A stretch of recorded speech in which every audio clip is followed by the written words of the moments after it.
Namaste. Today we are going to see the science behind all customs, the science behind all stories or culture, or the science behind the epics. Science is full of shastras. Culture is full of rituals. Now we are going to see what is the science behind all culture or behind all rituals. We all know that science and culture, that is Indian philosophy, is a blend of science and rituals. Indian philosophy is a blend of epics, culture, so whatever it is, the science blend with culture. So we have to understand, when we see about epics, Ramayana and Mahabharata are the two epics. In epics, what we see is only stories. If you are of that mindset, you will understand and you will see it only as stories. But do you think that Ramayana and Mahabharata are simple stories? These are shastras wrapped in stories. So when shastras or the science wrapped in rituals, it is called culture. We have a rich heritage and culture. We have a rich culture which is highly scientific. The shastra, the science is the essence of all rituals and culture. When we see about an epic, Ramayana is a story of Sri Ramachandra Prabhu. It is not only a story of Ramachandra Prabhu, it is a shastra of life. Ramayana is a shastra of life. How to lead a shastra life, how to lead a sattvic life, how to lead a life with full of moksha and jnana. When we talk about moksha and jnana, moksha, jnana and punya are the essence of Hindu life or the Indian life, because we cannot say it is a Hindu or an Indian life. It is a heritage life. So when we look Ramayana, it is a story. For normal people, it is only just story. The strength of Ramayana is when it can impart even a normal people the essence of Shastra in their own way. That is, the high Shastras are made very simplified for the normal people to digest. So if you want to know about the Shastras behind it, you have to be very vigilant, alert, and you have to be intelligent. Because intelligent people can only understand the shastras behind the stories of epics, or the science behind our culture or heritage. When we talk about the heritage or culture, when we talk about a beautiful global heritage or global heritage culture of Bharat or the Indus Valley civilization, we have to see Ramayana. When we see Ramayana, we feel that it is a story of Ramachandra Prabhu. And it is not only a story, but what the Shastra it impart is the Shastras or the philosophy a king should observe. Ramayana is telling about the philosophy a husband should observe. Ramayana is telling about the philosophy how a son should observe or live. Ramayana is a philosophy of life. Ramayana and Mahabharata are not stories. They are stories only for the people, normal people who does not understand the very, very big Shastras, and into their level. The sages, the Maharishis have come down to the level of a normal people, and they are rendering the Shastras in their own way. When we see in Ramayana, there is a very good technology that can change an arrogant person or a very bad person to a very noble, qualified rishi. That is Ratnakaran. You may think, who is this Ratnakaran? Ratnakaran was a robber, and he was when we speak about Ratnakaran was a robber. He was like a thief in the forest. He used to live in the forest, and he used to snatch wealth from sages and other people, other business people in the forest, and he used to live his life. At that time, what happened was, noble Rishi Sri Narada came.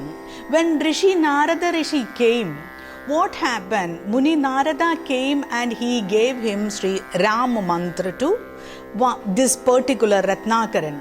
And this particular Ratnakaran heard that Rama Mantra, and he does not even know to utter Rama. So what Rishi did, you sit near two big trees and say, this maram, Imaram, Amaram. When Imaram is said, Maram means tree in Sanskrit. And what he taught that Maram, Imaram, Amaram. That way only he taught that thief how to recite or how to do his mantra. And when he was told to recite this mantra, he sat in between two trees. Narada asked him to sit in between two trees, and he sat in between two trees. And he told, Imaram, Amaram, and thus Rama, Imaram, Amaram transformed to Rama. A person who is a thief by birth and he does not know how to recite a mantra was asked to recite Imaram, Amaram, and thereby he recited the great Rama Mantra. The great Sri Rama Mantra was recited by him at that contest, and when he started reciting Rama Mantra for thousands of years, he became a sannyasi or he became a sage. And he, that is the Ratnakar, was transformed to a noble rishi called Valmiki, and he started writing the story of Valmiki, Ramayana, and it came like that. Ramayana is not a story. It is the tattva. You have to understand the tattva behind Ramayana, the tattva behind Mahabharata. When we talk about Mahabharata, it is about a war. The war is not outside, it is a war inside our mind. Because when a person is concerned, both good qualities and bad qualities are equally proportionated in each human being. There will always be wars between good thoughts and bad thoughts. That is the positive thoughts and the negative thoughts. When there is clash between positive and negative thoughts, that is the war. And that is the war what we see in Mahabharata. Because in Mahabharata, there is war between good and bad. And when this good and bad, that is the positive and the negative, both the positive and the negative, that happens inside a mind of each individual. Each mind is a Kurukshetra. There will be good qualities, there will be bad qualities. And when there is war between good and bad, we have to use the common sense, the consciousness, and the power of the consciousness win. And the power of the consciousness is God. That consciousness itself is God. So we have to think that when we hear a story in Mahabharata, or when we hear a story in Ramayana, or when we read any of the text in Hindu philosophy or Indian philosophy, we have to understand one thing, that the stories are not really stories, they are the real things. They are histories, what happened. But the story is not, we have to take the essence of the science and not the stories as such. That is the thing that we have to keep in mind. Another thing, when we say about Ramayana, it is the way how to teach a son to live as a son, to live as a husband, to live as a king, to live as a man, and ultimately a person mumukshutva, to attain mumukshutva. How to attain mumukshutva? Mumukshutva कर्म से ही मुमुक्षुत्व attain हो जाता है, isn't it? So when we do some karmas, our thoughts, our speech, our deed, that is leading us to mumukshutva. And what is mumukshutva? It is ultimate liberation. And what is ultimate liberation? Ultimate liberation is the liberation of the mind. It is the liberation of the mind when we are in the body. So, we have to understand one thing, the Shastras are simplified for the sake, the very, very noble high philosophy is simplified for the sake of the normal people to understand and practice in life, and thereby they can also attain mumukshutva. As normal layman, when he understands the story of Ramayana, he will try to live like that. When he try to live like that, he don't know any Shastras, he don't know any science, nothing he don't know, but he will get mumukshutva because he is living the essence, Jnana Yoga. He is living the Jnana Yoga. And when a person lives in Jnana Yoga, he will definitely attain mumukshutva in his body. These are the things that we have to see as per Indian philosophy is concerned. It is full of Shastras in the form of rituals, in the form of stories, in the form of many, many art and artistic forms. So, when Rama mantra is chanted, Rama is an energy mantra. When anyone chant Ram mantra, he will get enlightened because it is a breath force will get it will get regulated, and when breath flow is regulated in our body, we will become enlightened. It is Shastra because human body is designed in such a technology. We have to understand one thing, when a Ratnakara, a thief, can transform his life to a noble rishi, anybody can transform to a rishi if provided he is concentrating on the Shastras or Jnana Yoga.